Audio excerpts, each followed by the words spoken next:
Realmente eu vou dar um salto aqui, mas olha que interessante, também está previsto aí uma coisa que, como a gente viu, é compartimentada a saúde da educação, da assistência social e educação, tudo é compartimentado. Pior ainda, é compartimentado uma proposta de educação formal com a ideia de não formal. É como se fossem ações isoladas, sequer de certa forma se articulam essas propostas de educação formal e informal. Tá? Vou agora dar um salto mesmo. Essa é uma pergunta que eu venho já há um tempo, e aí eu resolvi fazer já no final, para a gente poder pensar. É algo que é para a gente amadurecer, e eu acho que aí é um pouco dentro dessa ideia do que eu estou falando para vocês, de política de restrição e privação de liberdade. Não é especificamente só para o sistema socioeducativo, mas também para o sistema socioeducativo. Essa educação, ela é no ou do sistema socioeducativo? Então, para muitas pessoas, meio que é como se fosse uma mera troca de preposição. Mas não, tem várias questões que envolvem isso, que são questões políticas, que são questões pedagógicas, são questões importantes para a gente poder entender nessa direção. Caminhando para o final, Rebeca, eu vou pular aqui essas proposições, porque nós tivemos a oportunidade, antes de aprovar essa diretriz nacional, o Conselho Nacional de Educação, e não vai dar tempo da gente conversar aqui, mas por incrível que pareça, esse debate sobre essa diretriz, gente, ela iniciou em 2005, mas tivemos um intervalo de 2005 até 2015. Então imagine, 10 anos de intervalo, porque a Secretaria de Direitos Humanos não quis, ou seja, não era um debate naquele momento de interesse deles. E aí depois eles voltam com uma certa urgência em 2015, para poder aprovar em 2016. Enquanto, por exemplo, as diretrizes para a educação nas prisões, elas foram construídas a longo prazo. Começaram em 2005 e só foram aprovadas em 2009 e 2010. Então foi algo construído de uma forma coletiva, indo aos estados, fazendo discussões regionais. Essa não foi dessa forma. Então a gente lamenta muito não ter sido dessa forma. E simplesmente o que o Conselho fez? O Conselho encaminhou para algumas pessoas, eu recebi um ofício aqui na universidade, pedindo se eu poderia dar um parecer lá, para olhar o que estava sendo discutido, se eu poderia dar um parecer, o que eu achava daquilo ali. E o pior, que não foi só eu que recebi, o DEGASE recebeu, a direção do DEGASE recebeu, a Secretaria de Estado de Educação recebeu, o Ministério Público recebeu. O que nós resolvemos fazer aqui no Rio de Janeiro? Nós resolvemos fazer de forma coletiva, nos reunimos e decidimos fazer um documento do Estado do Rio de Janeiro. Quais eram as posições da universidade, do Ministério Público, da Defensoria Pública. E aí tem algumas questões aqui que eu vou deixar depois de vocês não terem acesso a esse material, que aí são proposições que o Estado, de certa forma, reconhecia como importante para esse documento. Mas eu vou dar aqui alguns saltos rapidinho. Por quê? Agora, só para fechar realmente, Rebeca, agora fechando meio, as medidas de semi-liberdade meio aberto, como eu falei para vocês. A escola, ela não está dentro da unidade socioeducativa, só de internação. Então, na semi-liberdade, ele vai estudar fora. Na medida de meio aberto, ele vai estudar fora. E a grande questão é que essa diretriz provoca que tem que agora, então, pensar como é que essas escolas vão receber. E a gente sabe da dificuldade. Vamos imaginar, dentro do sistema socioeducativo, já é difícil, imagina as escolas regulares receberem esses adolescentes. Mas é um movimento que está se criando. E aí, olha que interessante. A discussão tem que se integrar a Secretaria Municipal de Educação, os CREAs, os Conselhos Municipais de Educação, então tem que ter essa estratégia. A construção de estratégias locais que viabilizam a inclusão, o acompanhamento e monitoramento dos sujeitos, o cumprimento de medidas, ou seja, tem que ser pensado nisso.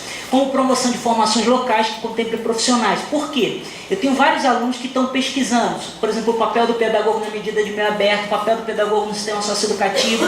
E uma das questões que uma menina que está pesquisando lá na região Costa Verde descobriu, e que ela analisando 3 municípios, não existe a figura do pedagogo.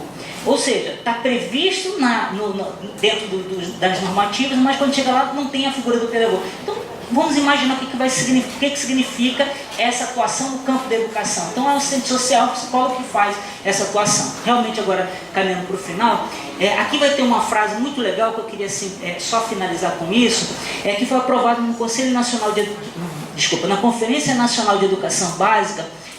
Isso está registrado nos documentos, é só vocês procurarem. Tem uma parte lá que é um capítulo inteiro falando sobre diversidade.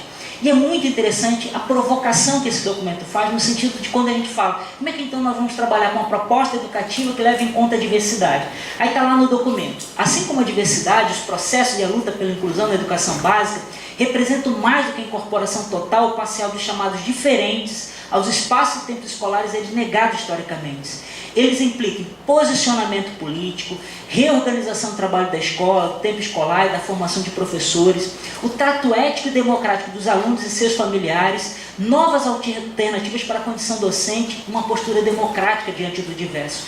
Então a gente vê que não é tão fácil como a gente imagina, não é tão simples como a gente pode imaginar, levar em conta, porque são várias questões. A gente estava comentando ainda agora ali, ou seja, da dificuldade que é você pensar numa proposta que, de certa forma, você acredita para o ambiente prisional socioeducativo, o quanto de enxurrada de coisas vem ao contrário. Então, só realmente para concluir, tem uma frase, não sei se vocês acompanharam, a senadora Vanessa Graziotin, ela fez uma grande provocação, e para mim, todo momento que eu posso falar, eu estou chamando a atenção nesse sentido. Ela, antes do impeachment, ela meio que questiona, ela disse para um repórter meio provocando, porque ela estava defendendo naquele momento eleições imediatas. Então ela falou assim, todos nós temos que entregar os nossos mandatos e vamos fazer uma eleição direta agora. E aí o cara, de uma forma provocadora, fala para ela, fala assim, a senhora está defendendo isso no momento de uma crise política e econômica. Ela fala, não é só uma crise política e econômica, é institucional e ética. Então é importante que levemos em conta, gente, que esse debate, se a gente não repensar, por exemplo, como é que essas instituições hoje estão organizadas, que estão perdendo a sua identidade, como é que vão olhar para o direito à educação? E aí também para todos nós, como nós estamos nos olhando como profissionais, como servidores públicos, como profissionais que atuam com as classes populares, também como é a nossa atuação. Então, muitos de nós precisamos fazer uma análise daquilo que nós estamos fazendo, porque muitas das vezes nós estamos desrespeitando o que está na lei. Muito obrigado e me coloco à disposição para o debate.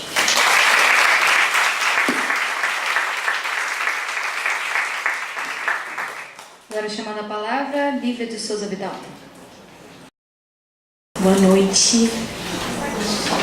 É um pouco tenso falar aqui hoje. Queria agradecer a Sandra e a Vanusa. Tenso porque eu estou frente a vários colegas do Degase, estou frente ao Elional, que participou da minha banca de mestrado há um ano atrás. Mas feliz de estar partilhando essa mesa com a Thaís e com a Rebeca e ver a produção audiovisual, e ver a produção audiovisual de mulheres no Rio de Janeiro, da juventude nossa, da qual me sinto parte também enquanto produtora de cultura não sou só instituição Degase, né? Também sou membro do coletivo Mulheres de Pedra e acho que é importante falar isso, que é falar de um lugar de produção e de criação que está na periferia, que está em espaços populares, né? Mulheres de Pedra está situado em Pedra de Guaratiba, que é um bairro da Zona Oeste, a gente tem pouquíssimas ferramentas culturais, e aí quando a gente pensa nesses territórios afastados do circuito cultural da cidade do Rio de Janeiro, que está principalmente situado entre centro e zona sul, é importante falar a partir desse lugar e falar o que acontece nesses lugares, e falar que acontece, que tem linguagem, que tem vida, que tem produção, que tem gente criando, porque tem gente criando na favela, tem gente criando na Maré, no Morro da Formiga, tem gente criando no Morro do Barbante, no Cesarão, na Vila Kennedy, e a gente às vezes acaba esquecendo isso, né? Então, quando o professor Leonardo fala das diretrizes e fala da necessidade de a gente pensar educação para a diversidade, educação dos diferentes, e em geral se fala de minorias, né, que são maiorias, é importante a gente pensar que as pessoas estão fazendo coisas, a gente está criando coisas, a gente está produzindo, mas quando a gente entra nessas instituições, parece que a gente não é, gente, não é. E aí é muito doido falar a partir desses dois lugares, falar enquanto pedagoga do Degase e falar enquanto alguém que está também na periferia, e que eu me sinto tão população que poderia estar no Degase, eu poderia ter passado pelo Degase, como uma população que está lá trabalhando e pensando e construindo reflexão sobre o que é estar lá e sobre o que é trabalhar lá. Porque quando a Thaís pontua também, né, as dificuldades e as coisas que ela vê e a dor que é entrar dentro dessa instituição, ver violência e se sentir violentada e saber que não dá para fazer muita coisa, né? Quando o Eleonor pontua que a gente está num lugar de invisibilidade total, né? É muito doido, porque quando a gente fala isso, quando ele pontua que a gente está num lugar invisível, não são só os adolescentes que estão nesse lugar invisível, né? A fala do Leonardo tá pontuando isso, né? A gente está nesse lixo das políticas públicas, somos todos nós. Somos nós profissionais, são os agentes, que em geral estão em 5, 10 no máximo, para conter, em muitas vezes, em muitos momentos, 300, 400 adolescentes, durante 24 horas. Então, são situações de precariedade, de vulnerabilidade muito amplas, que todos nós estamos compartilhando quando a gente está lá dentro. Em geral, quando a gente vai ver, são os agentes homens e agentes mulheres majoritariamente negros. A gente vai ver profissionais da equipe técnica, psicólogos, assistentes sociais, pedagogos majoritariamente brancos, algumas exceções de profissionais negros ocupando esses cargos. Então a gente vê a reprodução desses lugares que estão fora o tempo inteiro. Que é uma fotografia de uma fotógrafa da Vila Kennedy, que se chama Thais Alvarenga, também representando esse lugar de produção e criação. Então, só para pontuar, né, quando a Rebeca diz, né, a surpresa dela de pensar de saber que dentro da unidade feminina de privação de liberdade, a unidade, o Centro de Socioeducação Antônio Carlos Gomes da Costa, professor Antônio Carlos Gomes da Costa, que a gente chama SENSE-PAC-GC, ele é a única unidade de privação de liberdade no estado do Rio de Janeiro. E a gente tem unidades aí onde está azul, né? A gente tem unidades de semi-liberdade e de privação de liberdade em todas essas cidades. Em todas essas cidades, As azuis escuras, se eu não me engano, são onde tem privação. E a única unidade que atende feminina está no Rio. Então, pensar deslocamento, pensar a garantia desse direito da adolescente à visita é muito complexo, né? Para meninas que, ao que se sabe hoje, o índice de visita para mulheres ele é muito mais baixo do que para os meninos. As mães e as famílias têm muitas dificuldades pelo deslocamento, mas tem outras complicações que estão no entorno, mas o deslocamento ainda reforça isso, né? Ainda agrava um pouco esse problema. E aí são meninas, às vezes mães, meninas mulheres. Quando mães geralmente não recebem a visita de suas filhas e filhos durante todo o período de privação de liberdade, é extremamente raro que as familiares queiram ofertar esse direito, porque não querem colocar as crianças dentro da unidade. Para os meninos, em geral, as mães levam os seus filhos, porque os meninos têm uma pressão e têm um poder de coerção, às vezes um pouco mais forte, com as próprias famílias.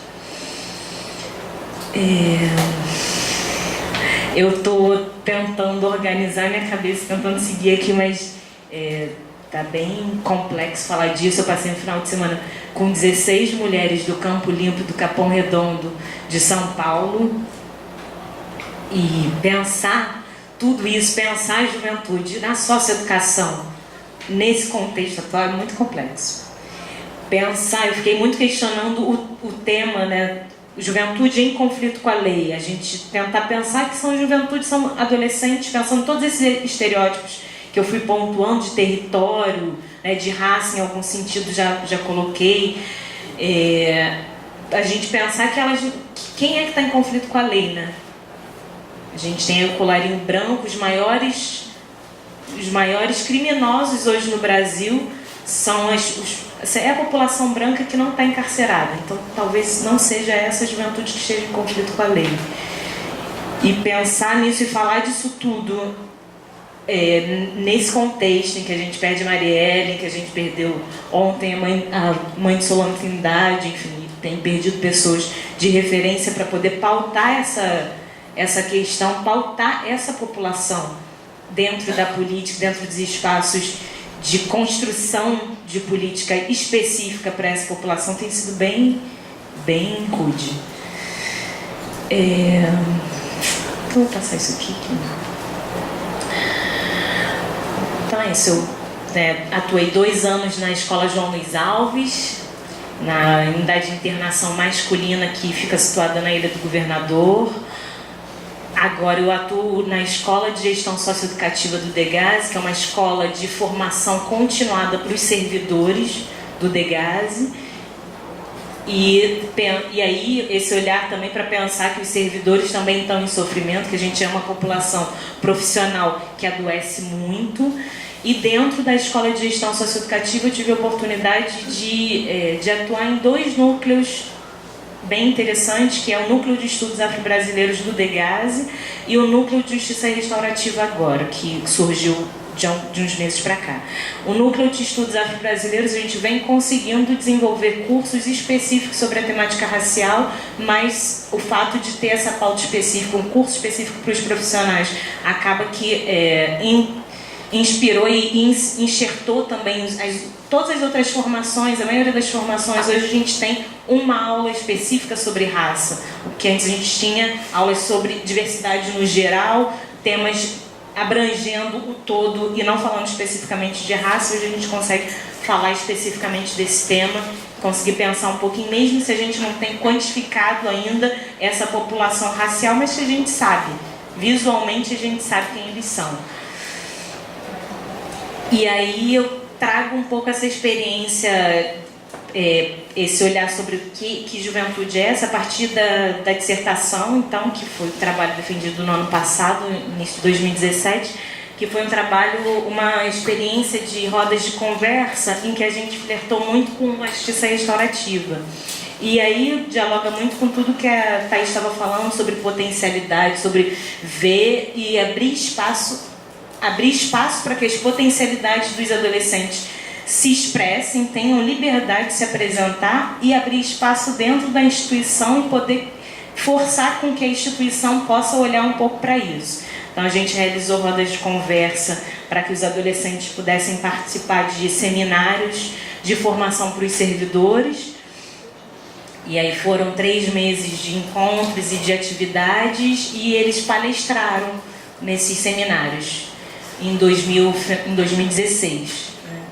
E aí foram encontros, né?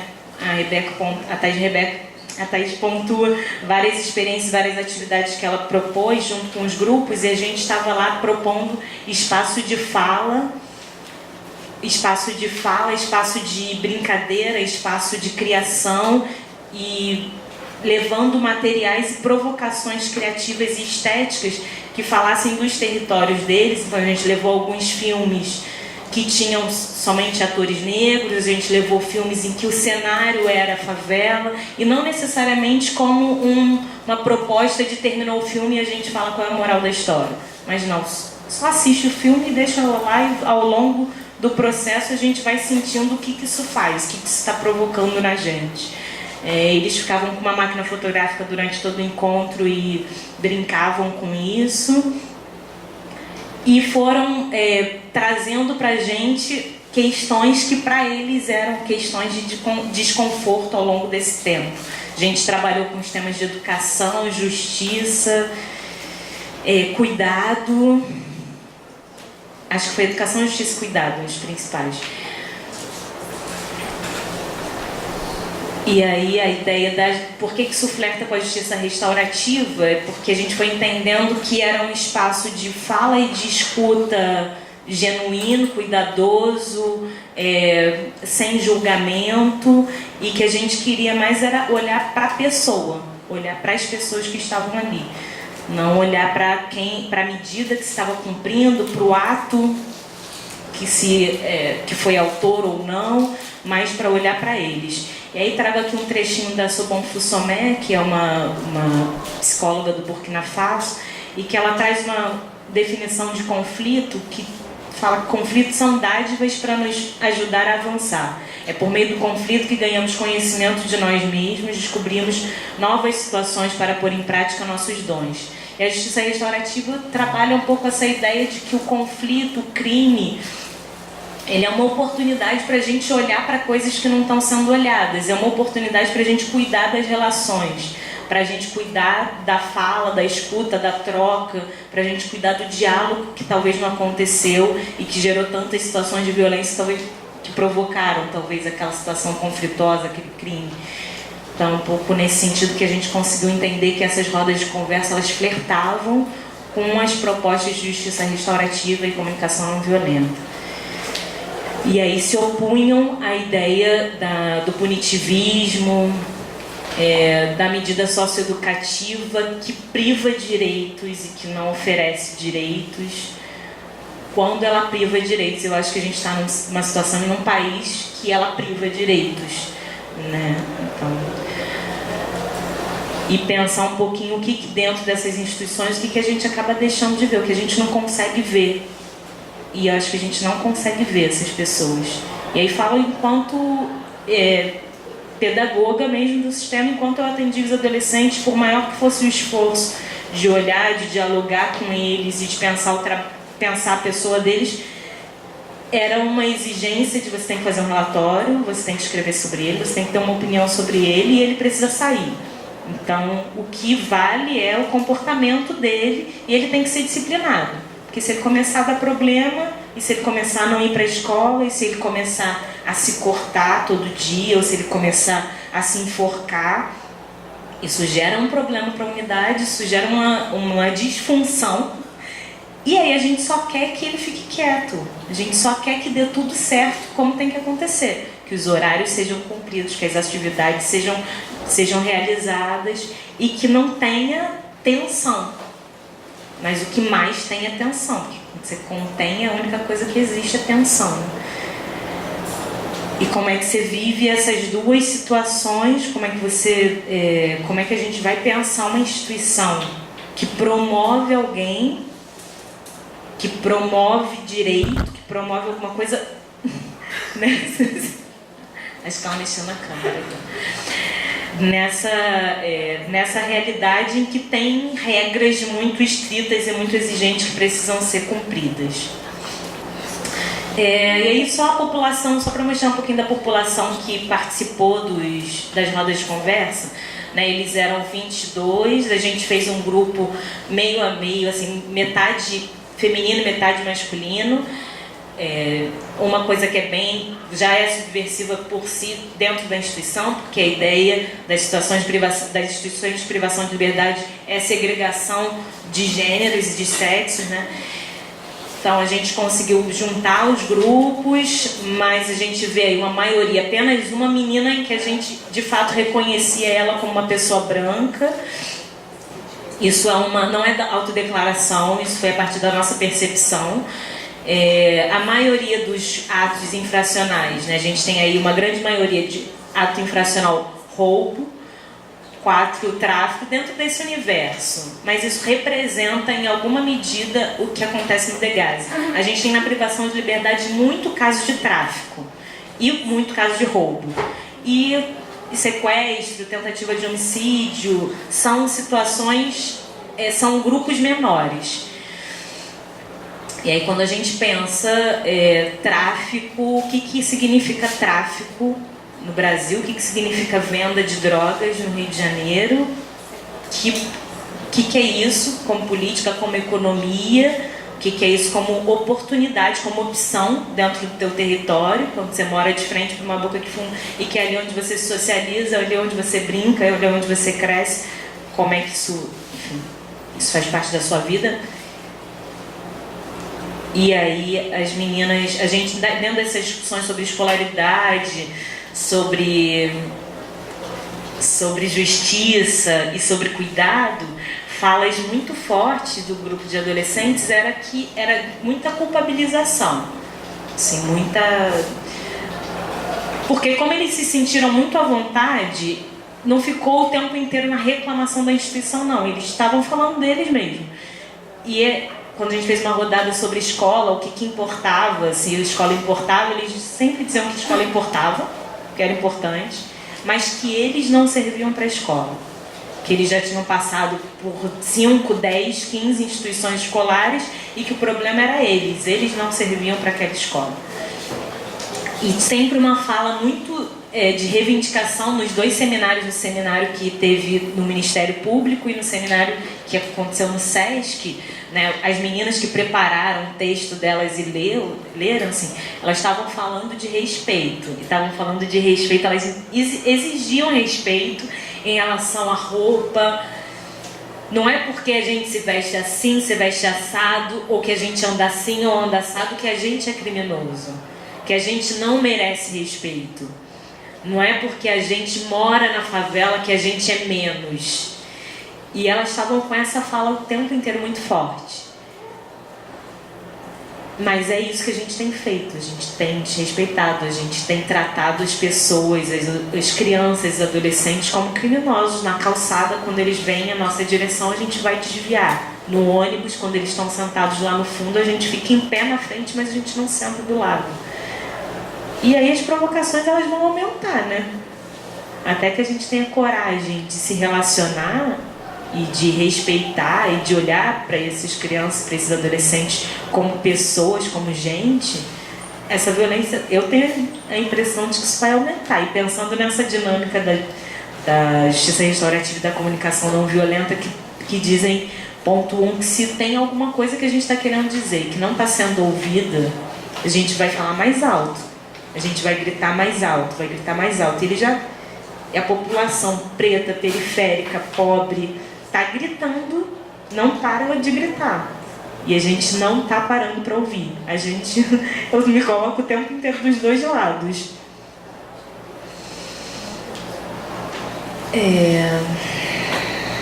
Aí, que nenhuma fala ao longo dos encontros.